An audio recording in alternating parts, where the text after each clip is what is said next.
Hello viewers, welcome to technique easy education. আমি Farzana Farid lima. আজকে আবার আপনাদের সামনে হাজির হয়েছি ইংলিশ সেকেন্ড পেপারের নতুন একটি টপিক নিয়ে। এই টপিকটি 6 থেকে ইন্টার পর্যন্ত সকল ক্লাসের স্টুডেন্টদের জন্য অ্যাপ্লিকেবল অ্যান্ড খুবই ইম্পর্ট্যান্ট একটি টপিক। শুধুমাত্র এতটুকু পর্যন্ত এই টপিকটির প্রয়োজনীয়তা বা নেসেসিটি সীমাবদ্ধ নয়, এর বাইরেও আপনাদের রিয়েল লাইফে ইনফ্যাক্ট এই টপিকটাই গ্রামারের থেকেও বেশি কাজে দেবে। সেটা হচ্ছে গিয়ে লেটার। সো আমরা আজকে ডিসকাস করব লেটার নিয়ে। স্ক্রলে নিচে আপনারা অলরেডি দেখতে পাচ্ছেন যে টপিকটার নাম কি, অ্যান্ড উপরে আমি লিখে দিয়েছি হেডিংটা, যেটা হচ্ছে গিয়ে লেটার। এখন লেটার সাধারণত দু ধরনের হয়ে থাকে, একটি হচ্ছে গিয়ে ফর্মাল লেটার আর একটিকে বলা হয় informal letter. So formal letter আমরা সেগুলোকে বলি যেগুলো আমরা কোনো পার্সোনাল রিজনসের জন্য কোনো রিলেটিভ বা পার্সোনাল রিলেশনশিপ যাদের সাথে রয়েছে তাদেরকে না লিখে প্রফেশনাল কাজে ইউজ করি বা প্রফেশনাল কাজের জন্য ব্যবহার করি, সেই লেটারগুলোকে আমরা বলি ফর্মাল লেটার। ঠিক অপোজিটে হচ্ছে কি ইনফর্মাল লেটার। দ্যাট মিনস আমাদের পার্সোনাল কোনো কথাবার্তা বিষয়, যদি কোনো পার্সোনাল রিলেশন যাদের সাথে আছে তাদেরকে যদি লেখা হয় তাহলে সেটাকে আমরা বলি ইনফর্মাল লেটার। শুধুমাত্র এই দুই ভাগে লেটারকে ভাগ করা হয়। এছাড়া লেটার আরো বিভিন্ন ধরনের হয়ে থাকে, যেরকম social letter, business letter, official letter, personal letter etcetera. এখন আমরা এই লেটার বা ফর্মাল লেটারটা নিয়ে ডিসকাস করব। ইনফর্মাল লেটার নিয়ে আজকে ডিসকাস করছি না, নেক্সট এপিসোডে অবশ্যই আপনারা সেটা দেখতে পাবেন।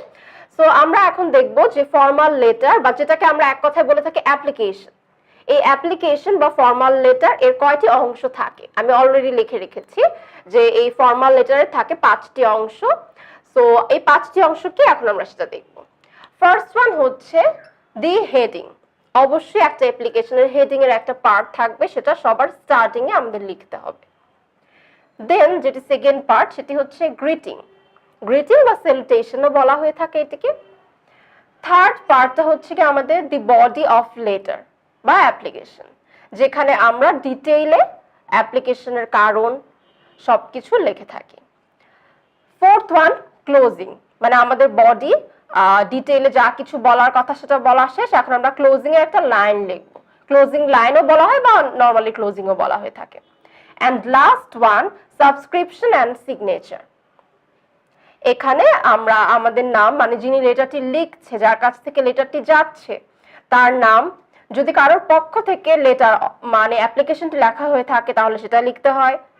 এই জায়গাটিকে বলা হয় সাবস্ক্রিপশন অ্যান্ড সিগনেচার।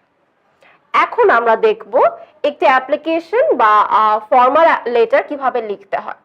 সেখানে এই পার্টস গুলো কোনটিকে কি বলা হয়, কিভাবে লিখতে হয়। আপনারা দেখতে পাচ্ছেন এখানে আমি অলরেডি একটি অ্যাপ্লিকেশনের কিছু কিছু অংশ লিখে রেখেছি, যে পার্টস গুলোর কথা আমরা একটু আগে বলেছিলাম, ডিসকাস করেছিলাম, সেগুলো আমি এখন প্র্যাকটিক্যালি দেখাচ্ছি যে একটা অ্যাপ্লিকেশন বা ফর্মাল লেটার কিভাবে লেখা হয় এবং সেগুলোর কোন অংশগুলো কিভাবে লেখা হয়, কোনগুলোর জন্য কতটুকু মার্কস বরাদ্দ থাকে সেটাও আমি বলে দিব।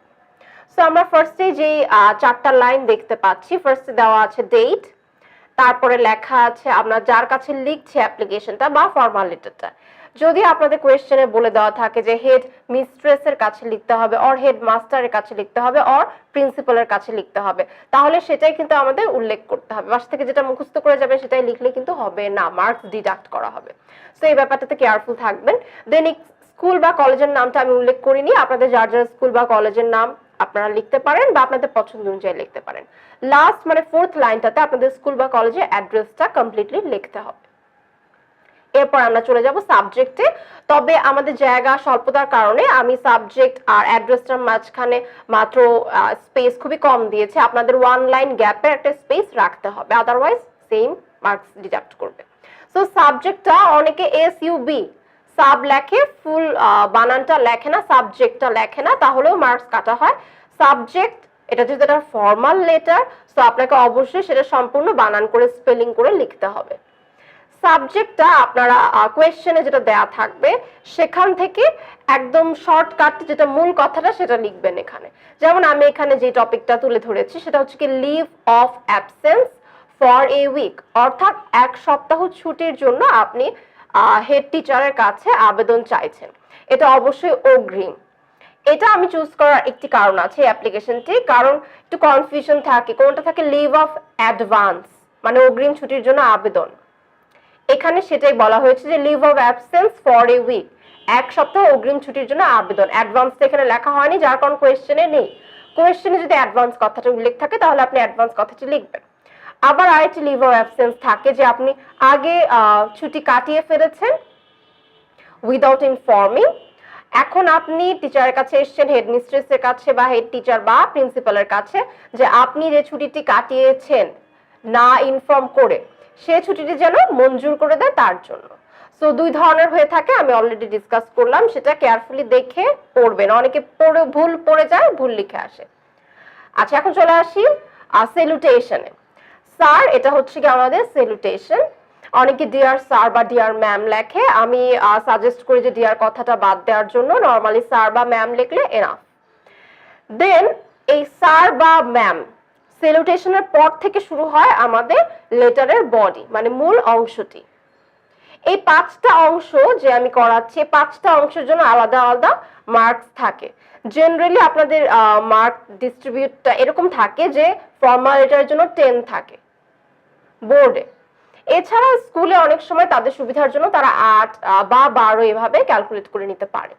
সো বডিতে আমি লিখেছি this is to inform you that dot dot dot দিয়েছি, inform you that my father is sick, he lives in Singapore, so my mom and I have to go to take care of him. এই ধরনের কিছু আপনারা লিখতে পারেন, আপনাদের পছন্দ মতো জিনিস আপনারা পড়ে নেবেন। আর রিজনটা যেন একটু ডিফারেন্ট হয়, ক্লাসে সবার মতো যেন না হয়, সেভাবে নিজের আগে নোট ডাউন করে নিতে পারেন। এখন এখানে অনেকেই লেখে, শুরুতে এমন ভাবে লেখে যে I beg to state that. In fact আমাদের সব বইগুলোতে এভাবেই লেখা আছে, আমি নিজে এভাবেই পড়ে এসেছি, যার আগে পড়ে এসেছি এভাবেই পড়ে এসেছি যে স্টার্টিংটা হয় sir I beg to state that. So beg কথাটার অর্থ আমরা ছোটবেলা থেকে পড়ে এসেছি যে ভিক্ষা চাওয়া। এখন মডার্ন যে রাইটিং যে প্যাটার্নটা সিস্টেমটা চালু হয়েছে, ইনফ্যাক্ট দেখবেন যে আমাদের বাবা মার অফিস আদালতে যেভাবে লেখে, সেখানে বেগ কথাটা সম্পূর্ণ প্রহিবিটেড, মানে সম্পূর্ণ নিষিদ্ধ। অবভিয়াসলি আমি আমার টিচারের কাছে ভিক্ষা চাইবো না, আমি রিকোয়েস্ট করব। সো ল্যাঙ্গুয়েজটা এখন থেকে এভাবে পড়ে নিলে আপনাদের এসএসসি এইচএসসি তে প্রবলেম হবে না, অ্যান্ড রিয়েল লাইফে তো প্রবলেম ফেস করতেই হবে না। সো এইভাবে আই হোপ আপনারা পড়ে নেবেন। This is to inform you এভাবে পড়বেন, অথবা অন্য কিছু বলতে পারেন, বাট বেগ কথাটা একদমই ইউজ করবেন না। এখন যেটা আমি একটু আগে বলেছিলাম যখন পার্টস গুলো দেখাচ্ছিলাম, যে আমাদের একটা কনক্লুডিং লাইন হবে বা ক্লোজিং লাইন হবে, সেটা হচ্ছে এই লাইনটা। এর আগে যে প্যারাটা রয়েছে সেটাও বডির মধ্যে ইনক্লুড, এই লাস্ট লাইনটাও বডির মধ্যে ইনক্লুড বলা হয় অনেক ক্ষেত্রে, কিন্তু আমি এটাকে আলাদা করে আইডেন্টিফাই করছি, সেটা হচ্ছে গিয়ে আমার ক্লোজিং লাইন বা কনক্লুডিং লাইন। সেখানে আমি লিখেছি I wish you would consider my case, মানে আমার ব্যাপারটা আপনি কনসিডার করবেন, and allow me to the leave, এবং আমাকে লিভটি অ্যালাউ করবেন বা মঞ্জুর করবেন। অ্যান্ড অবলাইজ দেয়ার বাই, দেয়ারটা খুবই বেটার, মানে বাধিত করবেন, যেটা আমরা বাংলায় লিখে আসি। এখানে অনেকে লেখে I therefore pray and hope. So আমি প্রার্থনা করছি এবং আশা করছি, এই জায়গায় এখনকার যে একটু আগে যেরকম বললাম, এখন আর প্রে কথাটা ইউজ করা হয় না, বেগ এবং প্রে সম্পূর্ণভাবে বাদ দেওয়া হয়। কারণ হচ্ছে কি আমরা আমাদের গডের কাছে, আমাদের প্রভু বা আল্লাহ যে যেটা বলেন, যে যেটা মানেন, তার কাছে শুধুমাত্র আমরা বেগ করতে পারি বা প্রে করতে পারি। সো এই জায়গায় এই ব্যাপারটা একেবারেই যায় না। সো আপনারা, আমি আবারও বলবো, এটা ইউজ করবেন না। এটা আমাদের কনক্লুডিং লাইন, আমি যেভাবে লিখেছি বা আপনারা অন্যভাবে লিখতে পারেন। এরপর লাস্টে আমাদের আসে হচ্ছে গিয়ে একেবারে শেষে যেটা আসছে সেটা হচ্ছে কি ফেইথফুলি ইয়ার্স। অনেকে এই জায়গায় লেখে ইয়োর মোস্ট অবিডিয়েন্ট স্টুডেন্ট বা পিউপিল লেখে। অবিডিয়েন্ট বানানটাও কেয়ারফুলি দেখতে হবে, যেহেতু আমি অনেক স্টুডেন্ট পড়াই দেখছি 90% স্টুডেন্ট অবিডিয়েন্ট বানান ভুল করে, একটা জায়গায় হয় ই, একটা জায়গায় হয় আই, এটা খেয়াল করে না। অ্যান্ড ফেইথফুলিতে যে প্রবলেমটা করে, ডাবল এল এর যে জায়গাটা রয়েছে সেখানে অনেক সময় একটা এল দিয়ে দেয়। তো এই জায়গায় আসলে কোনো শর্টকাট নিয়ম নাই যে এই দুইটা ওয়ার্ড ছাড়া আমি আর কোনটা ইউজ করতে পারবো। আরেকটা ইউজ করা যায় রিমেইনস আর। তো যাদের বানানে প্রবলেম আছে, ভুল হয়, তারা অবিডিয়েন্ট আর ফেইথফুলিটা স্কিপ করে বাদ দিয়ে আপনারা আই রিমেইনস আরটা ইউজ করতে পারেন। কিরকম হবে তাহলে? আই রিমেইন স্যার, ঠিক আছে। এরপর স্যার দিয়ে আপনি আপনার নাম, আমি এখানে ওয়াই ইউজ করেছি, আপনি আপনার নাম ইউজ করবেন। ক্লাস, সেকশন, রোল যদি থাকে সেগুলো আপনারা দিতে পারেন। তো আমি বলে দিলাম যে কোন জায়গাগুলোতে ভুল হয়, কোন জায়গাগুলো কিভাবে লেখা উচিত, ইনফ্যাক্ট এখন থেকে কিভাবে প্রিপারেশন নিলে আপনার লাইফ টাইম সেটা কাজে দিবে, যেহেতু আমরা পড়াশোনা করছি কিন্তু ইন ফিউচারের জন্য, শুধুমাত্র মার্কসের জন্য না। তো আই হোপ আপনাদের ভালো লেগেছে ভিডিওটা। যদি ভালো লেগে থাকে then don't forget to give a thumbs up and আমাদের চ্যানেলটিতে সাবস্ক্রাইব করবেন। নেক্সট ভিডিও দেখার জন্য সবাইকে আমন্ত্রণ জানিয়ে এখানে শেষ করছি। আল্লাহ হাফেজ।